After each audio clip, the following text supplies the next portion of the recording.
Coming into the first FNCS of Chapter 6, the entire Fortnite community thought they would be crowning a 4-time back-to-back FNCS champion, and they were half right and half wrong at the same time. In stunning fashion, Pollo ended up pulling off the upset with his teammates Acorn and Ajerrs netting his 4th back-to-back FNCS championship and making him the first person ever to win 4 back-to-back on a major region. So in today's video, we're going to break down how Pollo and his trio found a way to upset Peterbot, claiming the first FNCS championship of Chapter 6 and punching their ticket to Globals. Pollo, Acorn, and Ajerrs are going to start off this tournament very strong.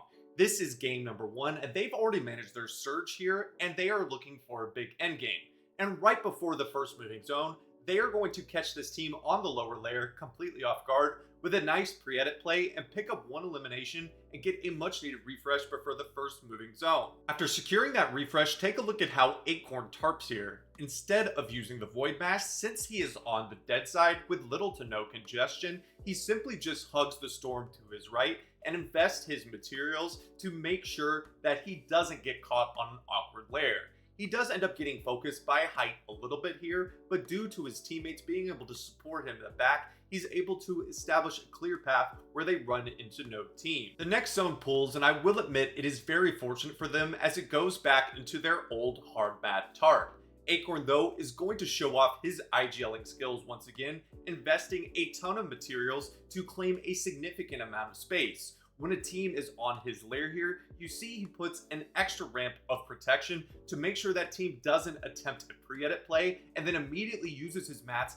to cut them off. This allows Pollo and Ajerrs to look into the backside of their tarp where they have accumulated so much space for refreshes, and Pollo and Ajerrs do not disappoint as they use fantastic teamwork here to get a double refresh as one sprays and one claims the wall, and Ajerrs picks up 2 bodies worth of loot here, and this is going to be massive as you're going to see in a second. After securing that double refresh, take a look at the call that Acorn makes, which is going to allow them to win this game eventually.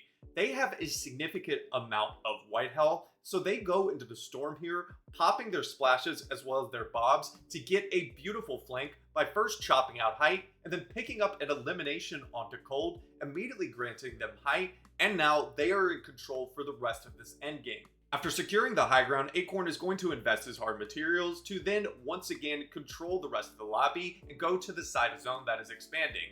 His teammates are going to pressure with the AR, and when he can, Acorn is as well. Now, unfortunately, he's going to end up in the slipstream here, which forces him down a couple of layers, and this is going to invite another team to the high ground. And unfortunately, towards the end of the zone, Ajerrs is going to go down here, and Acorn is going to be forced on a lower layer, where he does a really good job here of picking up 1 knock and cracking 1 shield.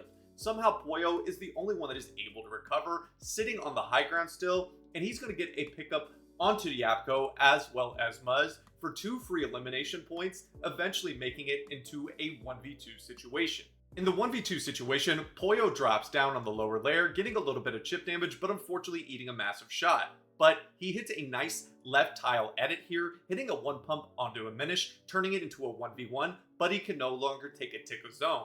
This tree makes things incredibly awkward, but somehow he finds a way to stay in the zone and smartly waits for his siphon to tick on through so he can drop down on the final opponent after popping 2 shieldfish, and after hitting a minimal damage shot, he's fortunate that the opponent also missed, but he's able to secure this 1v2 and start off this trio in first place. It's now the final game of the tournament, and this trio has about a 40-point lead onto the team in second place and Peterbot's trio.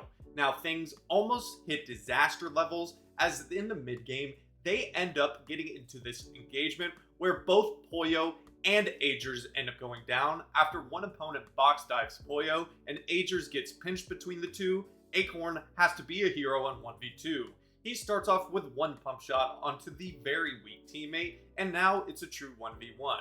Take a look at the poise here as he immediately baits the res, and when the opponent tries to play aggressive on the wall here, he hits a shot, reset, hits another, and gets some damage with the AR. He smartly, when the opponent tacks from another layer, flips up this cone to give his teammates some extra protection, and with that opponent, who was once again desperate for surge, Acorn is able to clutch here, getting that elimination and being able to pick up his 2 teammates so that they continue on in this endgame. It is now time for the endgame, and before the moving zones, they're going to get 2 free eliminations as Ajerrs picks up an elimination onto DC Awesomer and Acorn picks up Noah W plays. At this time, Acorn realizes that the high ground is completely free and invests a ton of hard materials to go up. They then pressure a team a couple layers below, getting a free elimination onto Pikes and Aoxy.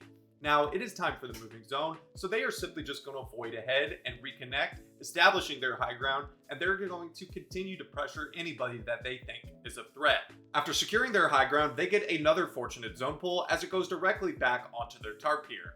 Ajerrs is going to chop out a lot of the tarp that they previously established. However, there is a team that is looking for high ground here, and they end up chopping out, but since it went back over where the lobby just was, it was a very easy reconnect. They're going to capitalize with this, getting an easy elimination onto Cooper here, who gets fried out of the sky. Now, things almost get to disaster levels as another team threatens the high ground here, but Acorn is going to make the call that saves their tournament.